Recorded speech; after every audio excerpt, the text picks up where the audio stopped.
Well, this is an interesting little job. Look at this. Yes, it's Peter Elgar from Brentwood, Essex, the old film bloke, with another review on another loaned camera. So this is not mine. I've had it loaned by my camera club friend who picks them up cheap, and I test them out for him. And this is a 1950s AGFA SILETTE K, or LK it's called. Nice little job. It's got a AGFA colour aperture lens, 2.8, 45mm focal length, and it is extremely sharp. Wait till I tell you about the results. Here is an index mark for the depth of field scale. So there's apertures on either side here, and when you want to see the depth of field, you line up a distance, say 10 feet there. It's in feet, so it's an export version. And then if you're choosing F8, say, you look where F8 curves and it's 8 feet there, and it's 15 feet there, so everything in that zone between 8 and 15 will be acceptably sharp when you're focused actually on 10 feet. The word is acceptably. The more you enlarge it, of course, the less the sharpness zone is. So you have to be more accurate. But there's no rangefinder, you have to guess the distances. Well, I got pretty good at guessing the distances when I used it. This has a built-in exposure meter. It's called a selenium cell, so that means it doesn't need any battery, but as it's from the 1950s, it's not working very well, and I didn't use that meter. I used a Western meter to measure things. This is a flash socket for plugging in a flash studio flash or a small flash gun.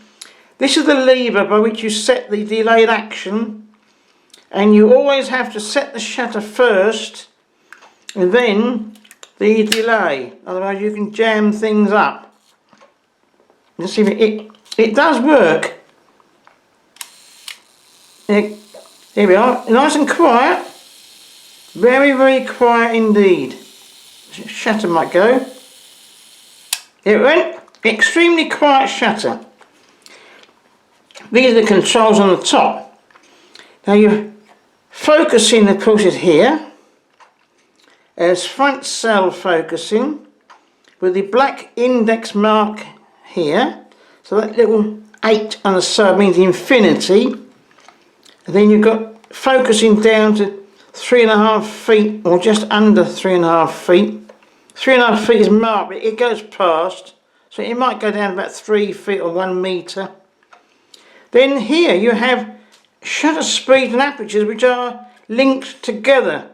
So as you turn them, they are linked, see?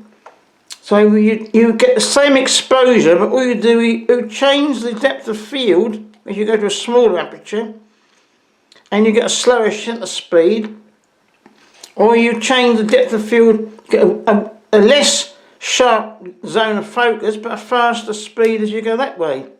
Now, disengage it, pull this little lever, or pull it back here. Then you should be able to move little levers here. I think there's one under here as well. I think you have to move both of those like that. You press both of those in, then you can move the aperture independently to what you want, which is very useful when you are lining up the exposure meter dial, which is in the viewfinder. Now you've got to tell, if you want to use a meter, you've got to tell the camera what sensitivity of film you've got. And this is where you do it. Against the little index mark there. It's set in ASA, as it's an export version, it hasn't got DIN, and I've seen it's on 100. And this is an extremely stiff little release button here. You press that sideways, and with great difficulty, if you're lucky, you can turn that dial to change the ASA. It doesn't work very well. I've fiddled with it, and it's extremely stiff, so it's to change it. doesn't work very well. Oh, there we are. I've pulled it that way. I can change the ASA now, holding that little release button, and then we can change it. It's on 250 now. You pull it.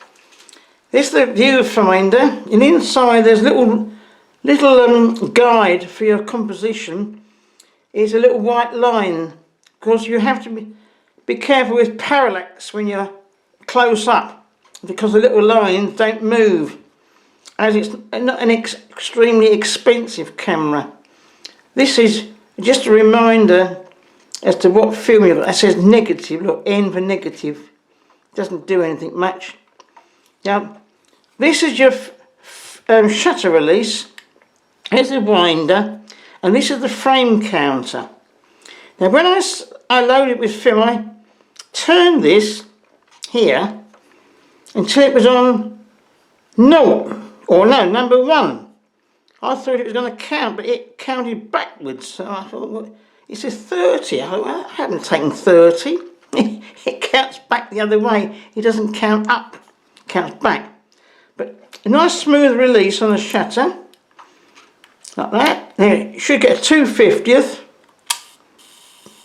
Very 2/50th. It's very, very limited in shutter speeds. That's the trouble. 15th to a 2/50th. So you're very limited. You've got brief time for time exposure. That works. It's very limited shutter. Because the price, you see, it's called a Compact LK shutter. It's very limited in its speed, what it can do. Then when you load your film, you have to open the back of the camera here, like that. And inside is all clean. It tells you to use AGFA film, of course, but you don't have to. Now, I found great difficulty in loading because you could pull it right up. And you see, although I was pulling, it didn't want to go, and I couldn't get the cassette in to load the film. I put a little drop of lubrication on it, and I fiddled it, because as it's not my camera, I don't want to break anything, but there is something wrong, and I couldn't see any releases, no latch, and that doesn't do it. Nothing to do with that one. There's nothing you can push or pull to pull it up. You have to keep trying, and suddenly it will go. But I can't spend all the time getting that up. It's got to go up, otherwise you can't get the cassette in.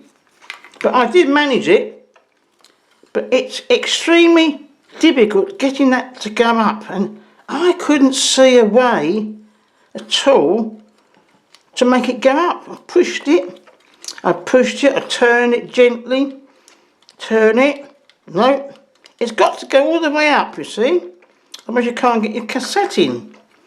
You load your film into a little slot there, and don't forget, set the rewind counter here, and then take your snaps. Well, what is the result of it? I found that Aperture lens extremely sharp. There's some test negatives. This was out of date AGFA APX 100, developed in PyroCat HD formula. Now, they're only boring pictures. There's some scenes here of a street, our street, a distant view of infinity. Then I walked up the road. That's about 30 feet across the road to the houses across the road. But the definition is fantastic. It was stopped down to f8. It wasn't right all the way down, but f8 and 200th. Because of the light, you see, I couldn't get 2.8 because it was too bright. But it resolved all the details of the brickwork, and that fantastic. All the shrubbery was resolved. Here's some more. I went round and I did a map. That's a map of Brentwood here. That was close up at 3.5 feet.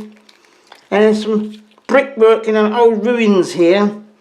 Trying to open the lens a bit. And this one with the letter A was open at 2.8. You see how sharp it was, but set 8 feet. I wasn't quite accurate with my guess. So the railings there weren't pin sharp, but it's a fantastically sharp lens. It will enlarge up to 20 by 16 inches exhibition size, no problems. So there we are. When you can fathom out how to load your film, because this doesn't want to pull up. This is the rewind button. You press that to rewind the film back into your cassette, you see.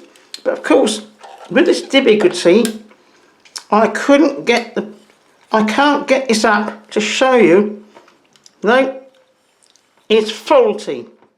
Oh, here we are, it's gone now, look at that. Would you believe it? I managed it. Great difficulty. We managed it, folks. There we are. I'll just show you quickly. Old film here. Now make certain it goes onto the cog. Always press with your fingers. Don't be afraid to touch the film. Press with the fingers, then close the back. Hold that then completely far off one. What's the rewind knob? Oh, take up the slack.